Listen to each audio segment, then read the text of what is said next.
Good evening, ladies and gentlemen. This is Matt Klein with the preview.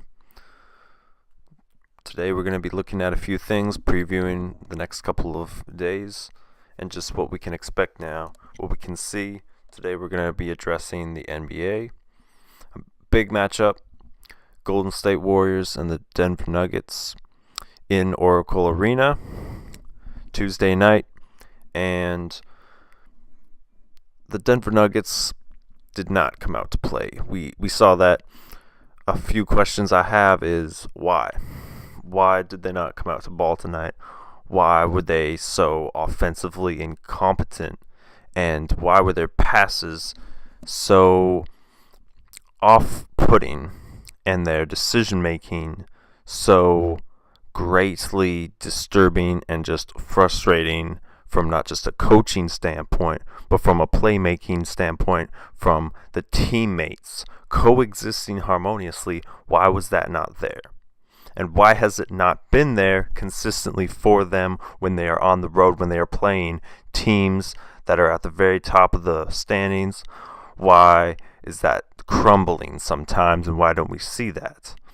The Denver Nuggets are in a position where they have been taking the entire NBA by surprise, and then they come into Oracle Arena here tonight expecting so much. We look at everything that they've been able to accomplish up until this point. We're thinking, man, the Warriors and the Nuggets is going to be a great matchup. It's going to be potentially a Western Conference final preview, but we're not so sure. The Denver Nuggets blew this game tonight. The Warriors came up on top. They had it in the bag, as far as I'm concerned, before halftime. Kevin Durant got ejected, and I don't think that that was fair. I think that to contrast that, we were not there, of course. We do not know what was happening. We do not know the words that were exchanged. He got himself tossed, played 21 minutes, recorded 21 points. And he was about to go off that night because the Warriors had all this momentum coming off. Cousins, Curry, everyone was just chipping in.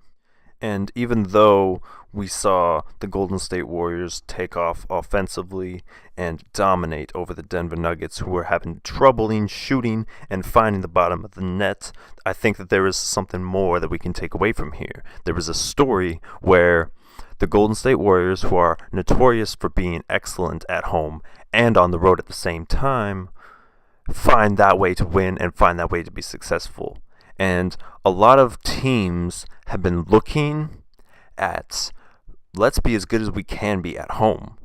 And then when we're on the road, maybe, it'll sort itself out, but our record will be mostly consumed and conjured by those wins at home, as if they matter more. But what the Denver Nuggets have formulated for themselves over the narrative of the season is that winning at home is their only strength, and that their weakness isn't necessarily a problem as long as they got all these wins at home. And now they are struggling to find wins on the road, which is going to cost them in the playoffs. Because if you look at a team who plays 82 games, wins half of them, and most of that half is at home, and then the rest is on the road. You lose all your games on the road. You win them at home.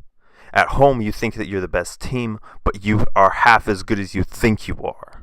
And the Denver Nuggets have to find ways to win on the road, because right now they are half as good as they think they are, by finishing in the top 1 or 2 spots in the Western Conference.